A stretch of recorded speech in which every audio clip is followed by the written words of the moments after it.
여러분 안녕하십니까? 계속해서 대구 경북 소식 전해드리겠습니다. 폭염특보가 내려져 있는 대구와 경북 지역은 오늘도 무더운 날씨가 이어지겠습니다.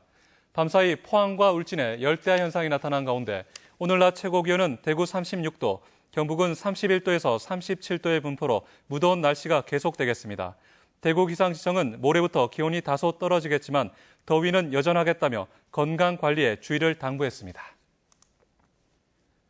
폭염이 계속되는 가운데 동아백화점에 따르면 지난달 말부터 이달 초까지의 매출이 지난해 같은 기간보다 15% 이상 늘었고 대백프라자와 이마트도 최근 며칠 동안의 매출이 각각 15%와 18% 올랐다고 밝혔습니다.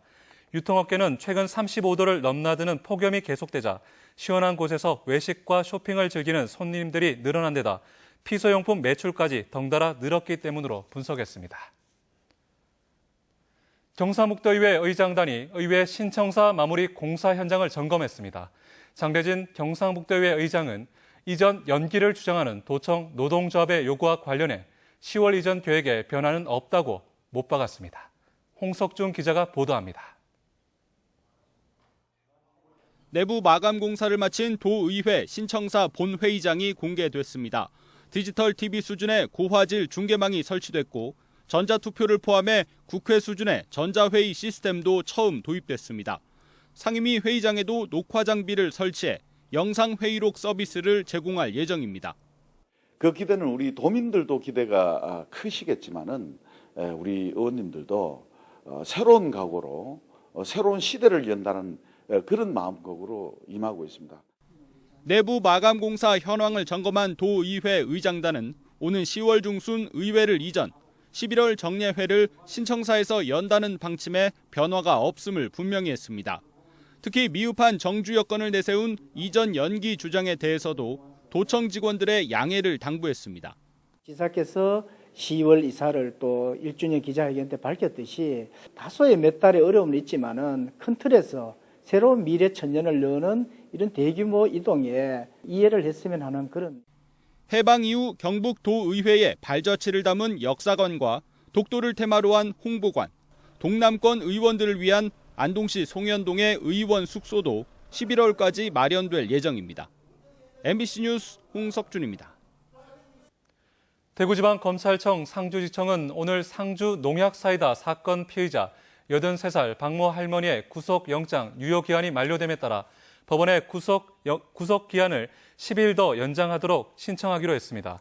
검찰은 거짓말 탐지기를 비롯한 심리 감정 결과를 아직 받지 못했고 의식을 회복한 2명의 피해 할머니로부터 진술을 확보해야 하는 등 아직 확인할 게 많아 수사기간 연장이 불가피하다고 밝혔습니다. 대구시설관리공단은 폭염에 지친 시민들을 위해 이달 말까지 매주 토요일마다 신천둔치 대봉교 하류 생활체육광장에서 영화를 무료로 상영합니다. 상영 시각은 저녁 8시부터로 한국영상자료원의 추천을 받은 가족 영화인 모모와 다락방의 수상한 요괴들을 비롯해 도쿄택시, 굿바이 평양, 우리는 동물원을 샀다 등이 상영됩니다.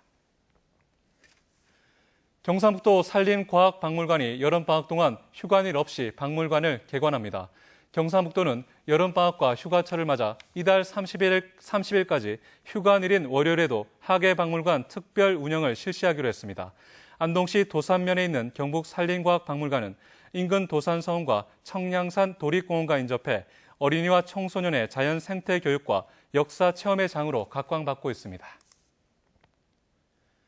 대구 압산공원 고산골 옛 심신 수련장터에 유아들이 숲을 체험하고 경험해 볼 수 있는 유아숲 체험원이 문을 열었습니다.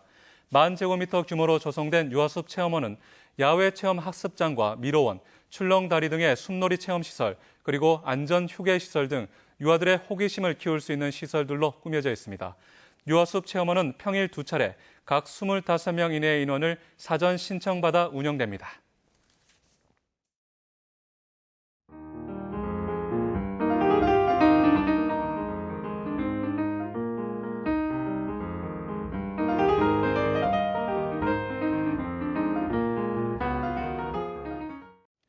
지금까지 대구 경북 소식 전해드렸습니다. 시청해주신 여러분 고맙습니다.